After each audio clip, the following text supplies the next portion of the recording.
The Hydro-Vipers have arrived, but can 3 different underwater specialist units that include the Hydro-Vipers work within the Cobra ranks and by extension your collection? I'll show you exactly how to realistically make it work and show you some fun display ideas as well, plus a full review of G.I. Joe classified Hydro-Viper. All this and more, only at Heroic Nonsense. Let's go.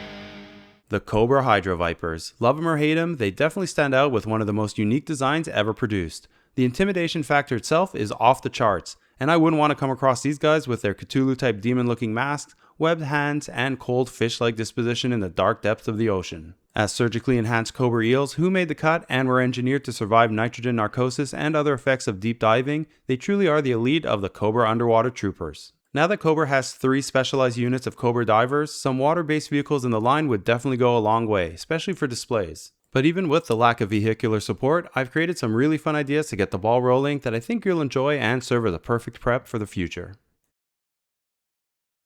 Now look, I agree, the Hydro-Viper's design and even backstory are out there, and they aren't for everyone. For me though, the Hydro-Vipers were my only underwater Cobra troopers growing up until the Undertows, having missed the awesome Cobra Eels, so I do have a soft spot for them. These guys basically came out right at the time things were beginning to go sci-fi in the Joe lore, and it showed.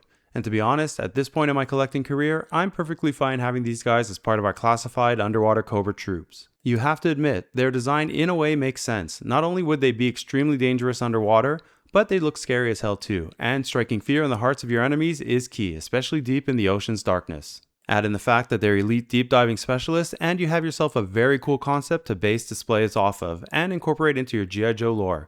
But let's first take a deeper dive into the figures themselves, and what I like and don't like about the classified version.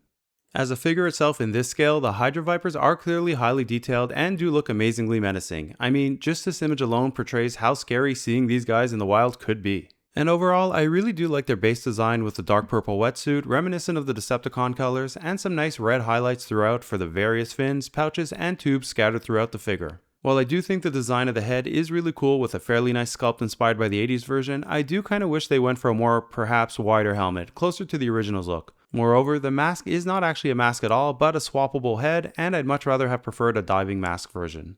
I do really love the alternate head though, always having liked the masked Cobra look. I'm really happy to see that they took a different approach for the mouth and nose guard, which looks much better than the fish lips version from the original. Also, the pale skin, soulless eyes, and dark patches really give him a dead fish-like appearance.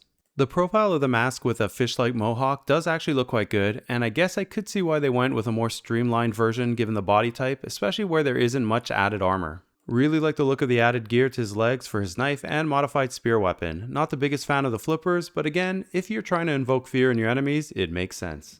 My favorite accessory has to be the backpack, which is heavily inspired from the original. I don't have my 80s version of the gear on hand, but it was so well designed that I actually remember how it looked, and this recreates that look really nicely. Of course, you can't have a Hydro-Viper without that one webbed hand, which looks great here. Reminds me a bit of the creature from the Black Lagoon. Also, dig those awesome fins on the arm gauntlets. And while the mask is a separate head and not a mask you can place over the figure, you can still have him hold it in his arms, which looks fantastic and forms the basis for a lot of my upcoming display ideas.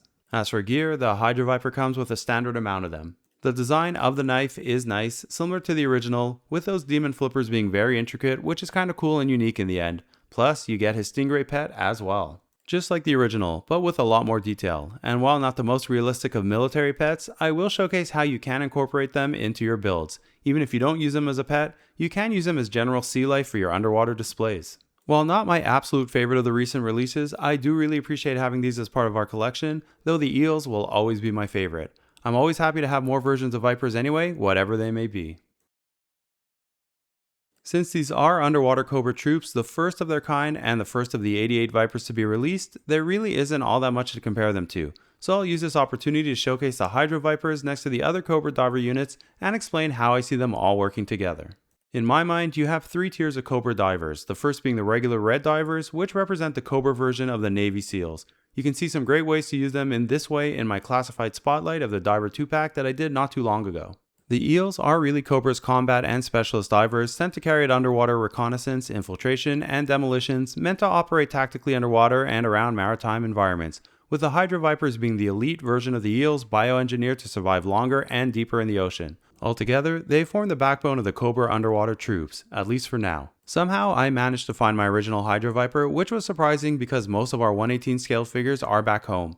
The purple on the original is a bit lighter, but otherwise all the design cues are there on the classified update, with a few nice updates like the addition of fins on the arm gauntlets and removable weapons. The classified diver's mask is quite obviously inspired by the 80s version, but as I said earlier, it's a separate swappable head, and so they were able to make it more streamlined. To be honest, I'm not sure which I'd prefer, a wider, more detailed version of the 80s one or the one we got. Oh man, am I happy they got rid of those fish lips. That was brutal. The current head sculpt is 100 times better with that red faceplate. Just realized the original had some yellow on the chest as well. Guess they'll save that for the retro version. And the iconic left webbed hand. Couldn't leave that out. And finally, the Stingray. For a small 1/18 scale version, it was actually really well done. I unfortunately didn't have the gear with me here, so I may have to showcase that in a short. I was a bit worried I wouldn't be able to do much for the action shots section of this spotlight, mostly because they really haven't released anything but a few underwater based figures. But surprisingly, the bunch I did come up with are actually quite cool, starting with a simple one of using some display stands to create that underwater vibe. I personally like the NECA stands the best, even if they're a bit pricey. The fact that they come with extendable arms allowed me to place the Stingrays alongside the Hydro-Vipers. If you place the stands in a mirror image position from each other, you can have the Stingrays swimming on either side of them. Covers up some of the arms of the stand a bit as well. The more stands you have, the more dynamic underwater display you can create. I'll build on this much more towards the end of this section, but this gives you a good idea of how using some stands can really be used effectively for these types of figures. My next idea has Dr. Mindbender showing off his latest creation to Cobra Commander in his lab. It's a fun way to display these guys if you want to keep him on land and do something different. Here, Cobra Commander is inspecting Dr. Mindbender's work.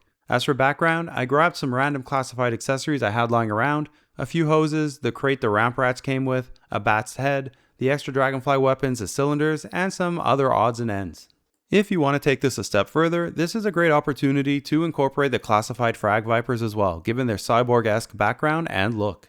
2 engineered and biomodified Cobra troopers created by Dr. Mindbender as the next step in the evolution of Cobra soldiers. Makes for a great colorful display as well. And while we're on the topic of things a bit out there, how about a Hydro-Viper infused with the Dire Tech from Crystal Ball's unit? A pretty interesting and I'd argue appropriate take on the evolutionary future of the Hydro-Vipers.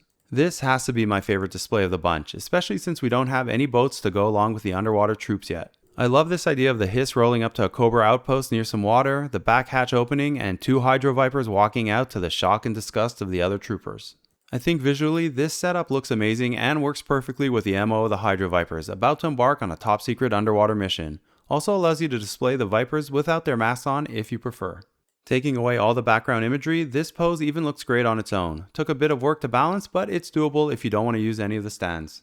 The best part for me is the way I've made them hold their scuba gear, with the flippers hanging off the side. I tied the 2 together with a piece of black baggy tie, and then inserted one into the backpack's peg using the hole in the flipper. Works perfectly. I used the other webbed hand to hold the helmet. It looks great because of the way that left hand is left open and can be made to look like it's actually cupping the helmet.